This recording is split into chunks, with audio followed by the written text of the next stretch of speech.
from the streets, but I got a little sense, but I had to go poop, no brain. So, the funniest shit just happened in New York. As a lot of you may know, as of last night, January 8th, depending on when this video goes up, a series of tunnels were reported all over the internet, more specifically Twitter, and I swear the shitstorm that fell on that website because of this news is something else, man. So let me get into the details. New York, right? Crown Heights. A series of tunnels were discovered underneath a globally important synagogue known as the Chabad Lubavitch headquarters. And after these tunnels were discovered, it quickly became a cause of safety concern for the state. Now, these tunnels have been discovered, I want to say weeks, months ago even, according to some news outlets. These tunnels began to be dug about 4 years ago. Some news outlets are even saying 6 months ago, but that could just be a misconception that outlets got from reports of some disputes that the city had in regards to structural safety concerns. According to this article written by Beth Harpass and Louis Keene, a member of the synagogue's community decided to add some clarity to the situation at hand and why there were tunnels being dug out of the side of this synagogue. The plan has been there for years. Everybody wants it to happen, said Mendel G., 30, who received ordination from the Chabad Yeshiva at 770. Said of the expansion, it just takes a few people with guts to show that it could get done. The students brought in a contractor to advise them on safety matters, added Mendel G., who was in the building when the ruckus began. He was unsure how many students were involved in the project, but said they started around 4 years ago. Other reasons for the tunnel have been floated. Some say they dug it to preserve access in case they were banned from the building. Still, others say the digging began to preserve access during the 2020 pandemic shutdown, when New York sought to limit indoor gatherings. But Mendel G. said the theory doesn't hold up because the tunnel was never used or intended for people to travel back and forth, but as a way to jumpstart the expansion. So it appears that this was just an impromptu and uncoordinated, a permanentless project, which actually does make a lot of sense because in other reports the city had apparently been made aware of this construction 6 months ago, and there had to be many legal complaints brought to court before the city could safely and legally shut down this project. Which actually brings this tweet in mind where this dude is thinking he's schizo because he keeps hearing Yiddish in his apartment and then brings it up again a month later because he thinks there's Jewish people living and digging under him. And apparently he was vindicated, so there's that. Anyways, the explanation here seems to be the most probable because there actually seems to have been a rendering and plans in motion to actually see this project completed to fruition. In fact, this is something that the Jewish community in the Chabad have actually been wanting for quite a long time. The expansion of the Chabad is something that the community has been adamant about since the 90s and maybe the late 80s. According to the article that we're reading here, it says, one anonymous but self-described devoted messianist said in a comment to a news story online that the group's actions in expanding 770 are not only justified but are a crucial step in preparing for the imminent arrival of the Mashiach. The Rebbe, our dear leader, and the Mashiach himself initiated the groundbreaking for this expansion in 1988, laying down a clear path for us to follow. This was not merely a physical expansion, it was a divine directive, a preparation for the era of Moshiach. He added that in breaking down the wall, the students were actively participating in hastening the arrival of the Moshiach. So the community felt spiritually moved, I want to say. That's probably the wrong set of words to use, but they were religiously compelled and motivated to start this expansion, and they've been wanting to do this for decades, and that certainly seems to be the case. In this set of tweets, we see a rendering about their plans to expand 770, apparently provided by someone who was keyed into the project and was aware of the project, which kind of shows there were some professionals brought in if this is true, and there is also a website that's centered around this long-term plan for expansion. Now, if this has been going on for quite some time, why are we only now just hearing about it? The reason being is that there has been a lot of litigation between management, the movement at hand, and the state.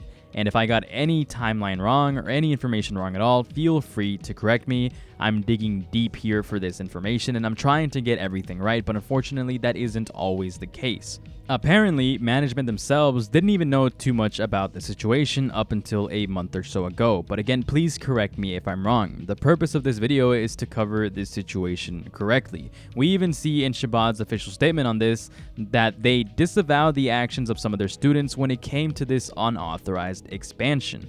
So here we see their official statement. The Chabad Lubavitch community is pained by the vandalism of a group of young agitators who damaged the synagogue below Chabad headquarters at 770 Eastern Parkway Monday night.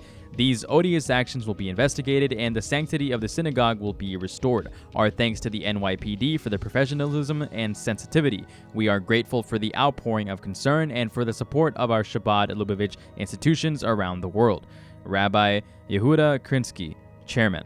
Now, the reason I'm giving this explanation is to quickly derail any potential conspiracy theory because goddamn Twitter is full of them right now, because I do kind of want to get into some of these popular clips that have been floating around. So no, our reformed Rabbi Bill Clinton is not crawling around down there doing who knows what with Jeffrey Epstein. So this entire situation really blew up all over the internet when we saw these videos posted online of the Jewish community pushing and shoving back and forth with the NYPD. Police showed up to the scene when these wood panels here were removed so that these guys could protest in their tunnels, which is now making a lot of sense following the research I just did. Of course, these dudes here weren't budging out of their recent expansion, which is actually sacred to them, which makes sense, so a few people unfortunately had to be arrested. Little did they know that when one person was arrested, it would cause everybody else to be in an uproar, which again makes sense because of course you're going to want to protect somebody that's a part of your community.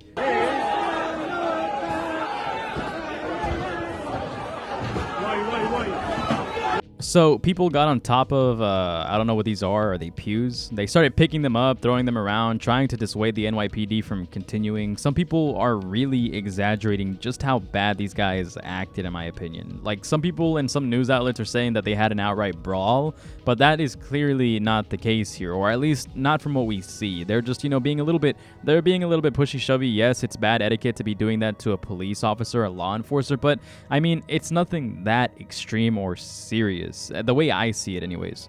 Out of these videos though, we started seeing some videos of some people in the Chabad going in and out of the tunnel, pulling mattresses out, and this really brought a lot of some skeptical attention. And we all know when there are skeptics involved, there are also some batshit insane theories. So let's start with the whole mattress shebang real quick. So some dudes started pulling mattresses out of the synagogue, and people pointed out this stain here on this mattress, and motherfuckers immediately wanted to know why it is stained and with what. Granted, I want to know too, but holy fuck, man. Some of these guys are thinking there's human trafficking going on down there, child exploitation, and other unsavory and creepy shit like human sacrifices because they're letting their minds run wild because of just that one stain, and they're being extremely anti-Semitic while at it. There's also this video floating around of this dude crawling out of a hole on the side of a building, saying that he might have been wandering in the tunnels down there doing something illicit, but the likely case is that he was just evading arrest for unlawfully protesting.